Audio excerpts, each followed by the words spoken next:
Tell me what you want to keep you satisfied.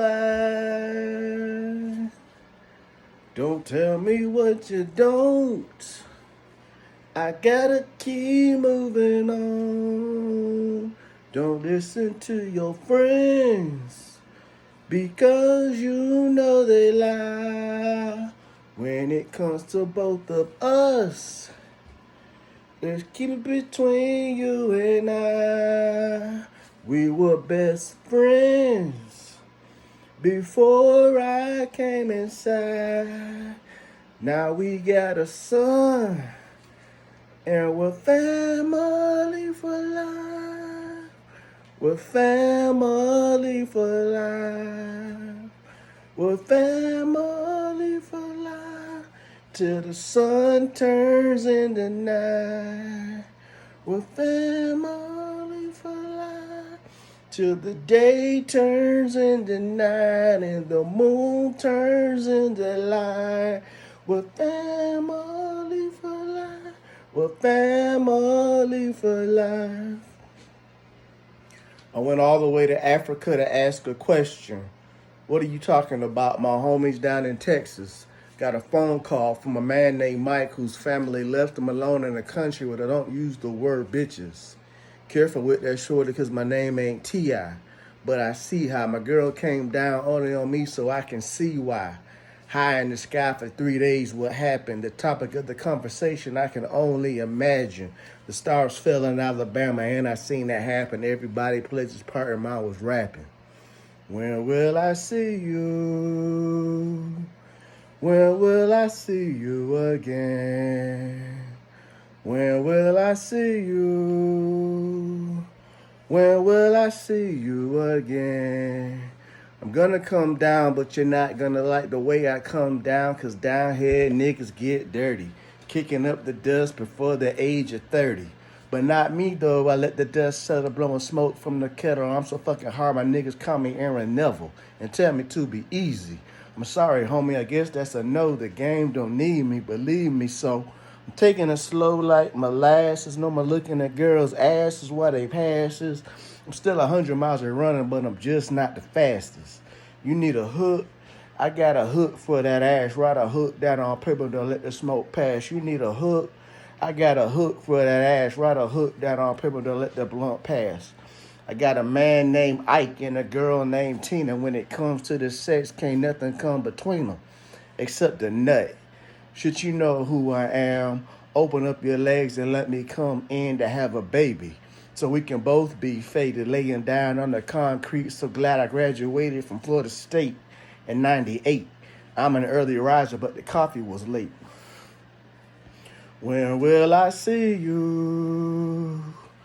When will I see you again? When will I see you? When will I see you again? Is an enemy a hater, an enemy? Is a hater by my side a friend to me? Let me know. Tell me anyways. You know crime pays. Throw a dog a bone and make my day. Every dog got its day. My favorite girlfriend's name is Maria. Her mother's name is Moselle. Together we coming down like aliens in the shapes of gazelles. So, I want to talk about my first girlfriend when I moved to Tampa. I'm from Tallahassee, Florida. I was a freshman at USF. She was from Haiti. I won't tell her, we'll just call her, her name was Sylv. Her name was Sylv. We'll just say Sylv. Well, anyway, there was a club on campus. So that's where I met her. She was bending down, touching her toes. So I went and picked her up and grinded on her at the same time. So we both fell in love. That's how we fell in love. So turns out she lived in the same dorm as I. It was a co-ed dorm. The first floor got females. The second floor got males. And the third floor got females. So I walked her home. One thing led to another. We became boyfriend, girlfriend. Well, anyways, at the time, I was on some other shit too. They called me dad on campus because I would walk up to my friends and be like, I'm your dad. So everybody just started calling me dad. She didn't like that. She thought that was a white boy thing. She says, that's a white. She said, white boys do that.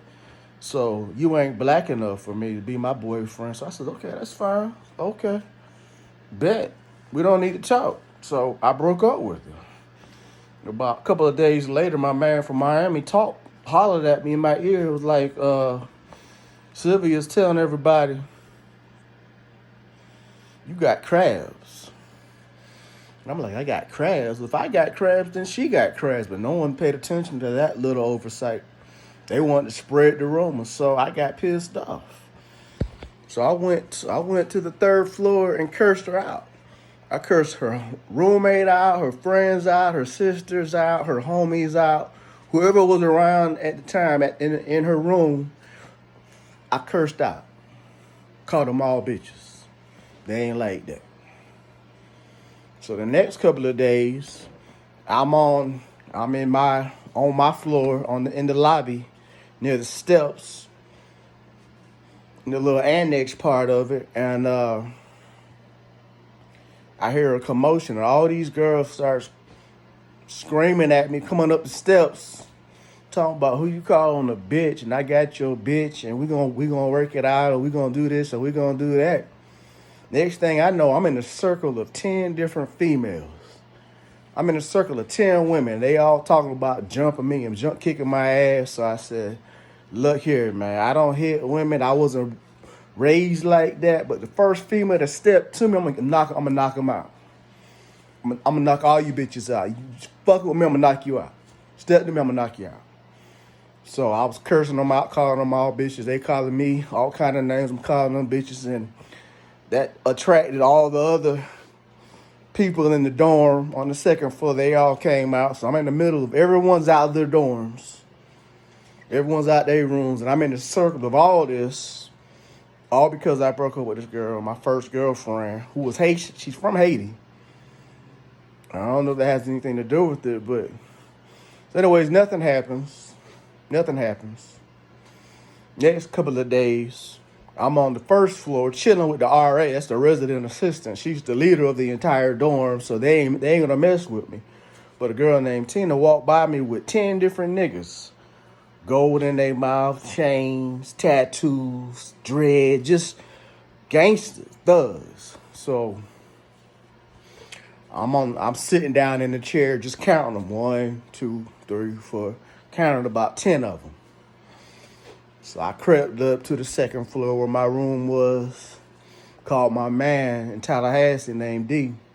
It's like, look, man, I need you, man. We got beef out here, man. I got this girl tripping, man. She got 10 niggas and this and that. He was like, man, we can't do it. We got war here in Tallahassee, man. We got motherfuckers running up in mom's house with guns and dropping bombs and mailboxes and all kind of shit. I can't do it. I was like, man, I need you here. He was like, I can't do it. We got war. So I was like, I'll call you back.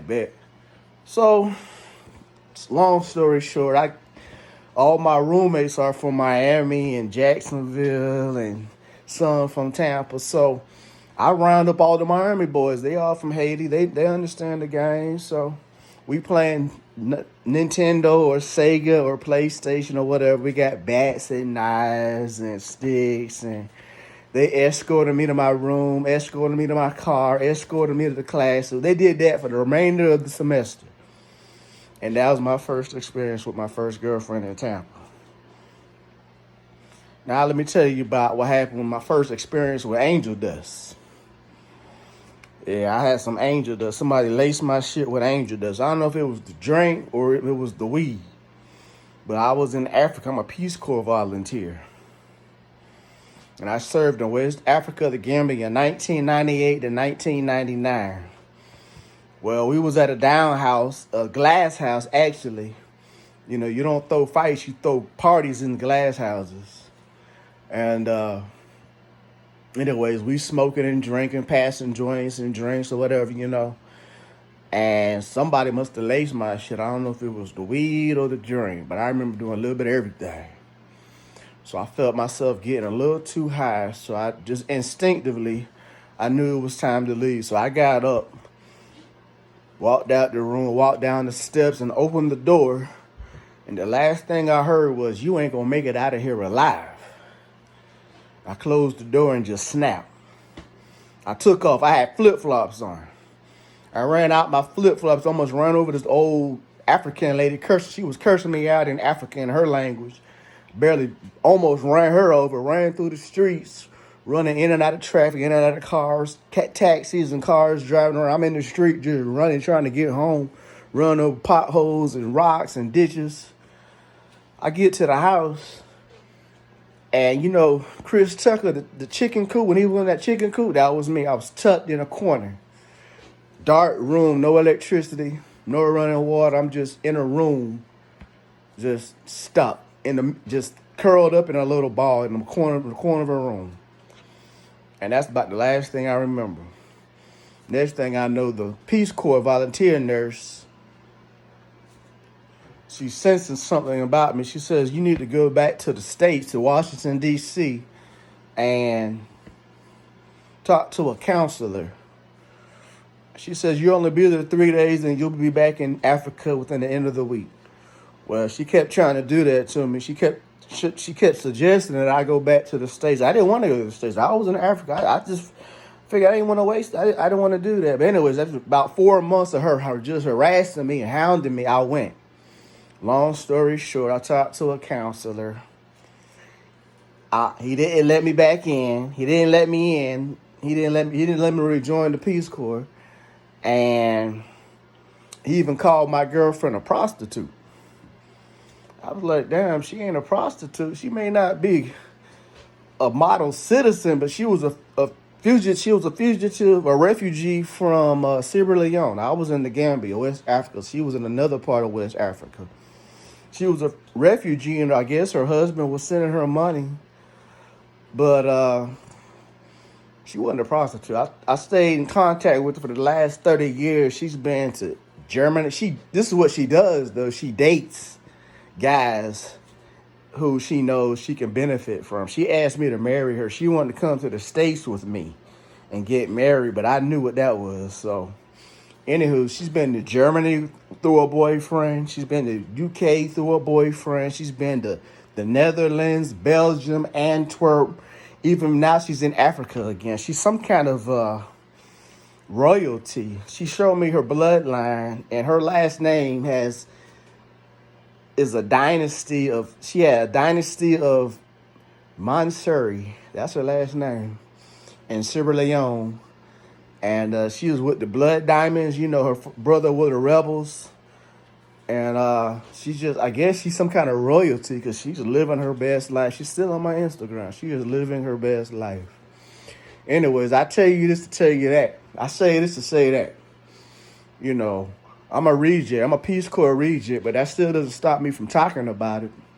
I still enjoyed myself. That was the time of my life. I was 24 years old, living in Africa. They were paying me to be there.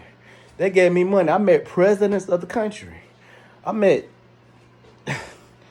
the higher, upper echelon of society in Africa. I even went to another country. But the mission of the Peace Corps, you had 3 missions.